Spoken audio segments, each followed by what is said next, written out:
Bakari Juma Ratili, lakini kwa maarufu ambao kwamba anajulikana katika mji wa Takaungu Ustadh Abubakar. Mimi ni mwalimu mkuu katika madrasa An-Nasr Al-Fatah Islamia na vile vile ni kiongozi katika msikiti Masjid Ansar. Ningependa kufahamisha kile ambacho kwamba watu pengine walikuwa hawakifahamu. Zakaria kabla ya kuwa Muislamu alikuja kwangu nyumbani kutaka niweze kumfanyia maombi, lakini nikamwambia, wewe Mkristo, ningependa kuonana na wazazi wako ili wakikubali katika kuombea. Nikachukua hatua ya kukutana na baba yake Mr. Steven na ndugu yake Kalume. Tukaketi, tukajadili sala kama hili. Nikamwambia kwamba nimekuja hapa kutaka idhini kwenu nyinyi kama wazazi ili niweze kumsaidia huyu kijana wenu. Na nikamwambia katika kumfanyia tiba yeye ya ruqya, haimaanishi ya kwamba mimi nitamtoa katika imani yake ya Kikristo, kwa sababu nimehudumu wengi ambao kwamba ni Wakristo na hakuna ambaye kwamba nimemwambia kwamba aingie katika imani ya Kiislamu.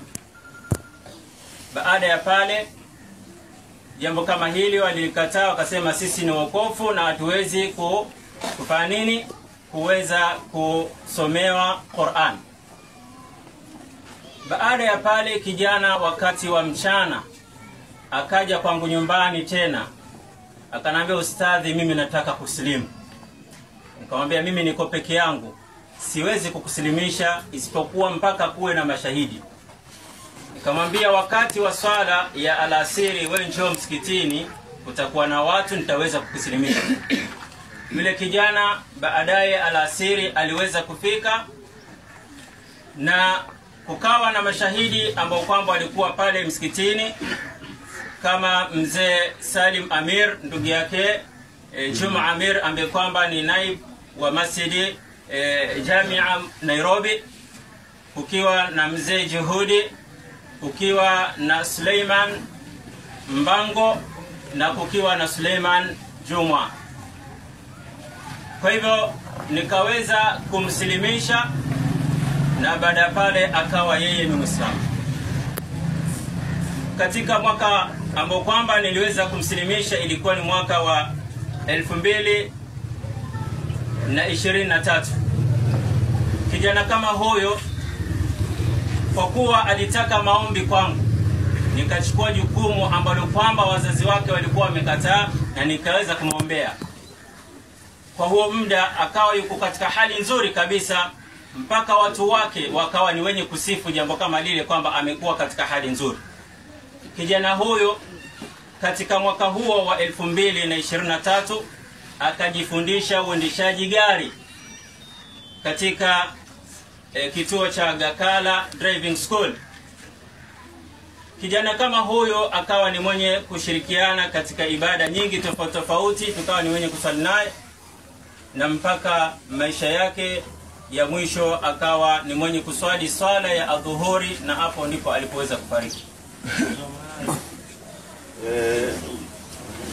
Na jambo lingine ambalo kwamba napenda kulifahamisha, katika mwaka huu wa 2025 kijana huyo alikuwa ni mwenye kuuza mayai, na kila mmoja alimshuhudia katika Waislamu na Wakristo. Kwa hivyo hili ni jambo ambalo kwamba ningependa kulifahamisha katika umma, waweze kufahamu kwamba kijana huyu yeye alikuwa ni Muislamu kwa kuweza kuwa katika ibada za katika msikiti na ibada nyinginezo. Nasema najua Juma ni kiongozi, lakini kama mnavyosema huwa aliegemea upande mmoja wa jamii moja. Sasa nyinyi kama jamii ya Kiislamu, sijui hili walizungumza nini kuhusu siasa? Sisi tunataka kukaa mbali na siasa.